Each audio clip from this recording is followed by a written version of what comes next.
Hi viewers, welcome to our channel the ఫౌంటైనెట్ Telugu story series. Episode 7 తలవంచని మనిషి ప్రపంచంతో యుద్ధం. కార్మికుడి పేరు మైక్ డోనిగన్. అతను జీవితంలో చాలామంది ఆర్కిటెక్ట్లను చూశాడు, కానీ నిజంగా నిర్మాణం తెలిసిన వాళ్ళను చాలా తక్కువగా చూశాడు. రోర్క్ని చూసి ఆశ్చర్యపోయాడు. కొన్ని రోజులకు ఇద్దరు కలిసి బీర్ తాగుతూ మాట్లాడారు.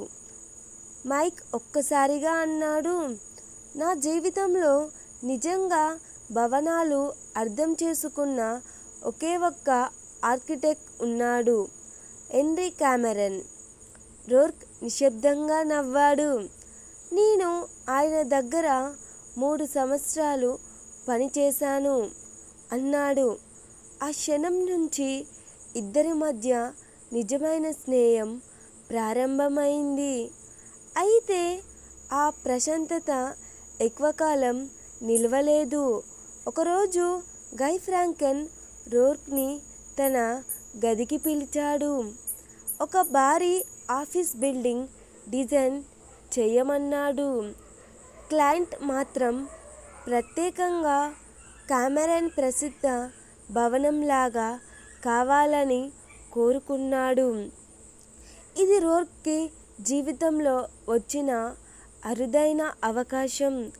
అతను వేడుకున్నాడు, కాపీ కాదు, నిజంగా ఆ ఆలోచనతో ఒక కొత్త భవనం డిజైన్ చెయ్యనివ్వండి అన్నాడు. కానీ ఫ్రాంకెన్ కోపంతో పేలిపోయాడు. నేను చెప్పినట్టే గీయాలి అన్నాడు. రోర్క్ ప్రశాంతంగా సమాధానం ఇచ్చాడు, నేను చెయ్యలేను. ఆ ఒక్క మాటతో అతని ఉద్యోగం ముగిసిపోయింది. ఫ్రాంకెన్ అరిచాడు, ఈ క్షణం నుంచే నువ్వు ఉద్యోగం నుంచి తొలగించబడ్డావు. రోర్క్ నిశ్శబ్దంగా బయటకు నడిచిపోయాడు.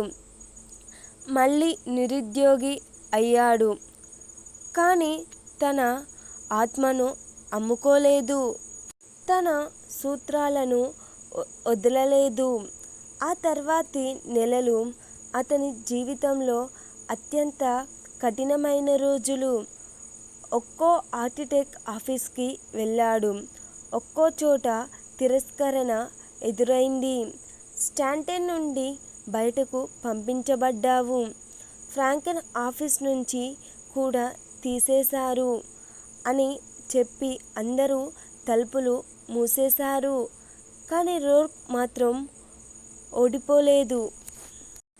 ప్రతి సాయంత్రం నగరాన్ని చూస్తూ కూర్చునేవాడు. ఒకరోజు తను నిర్మించబోయే భవనాలను ఊహించుకునేవాడు. ప్రపంచం తనని తిరస్కరించిన తనలోని నమ్మకం మాత్రం తిరస్కరించలేదు.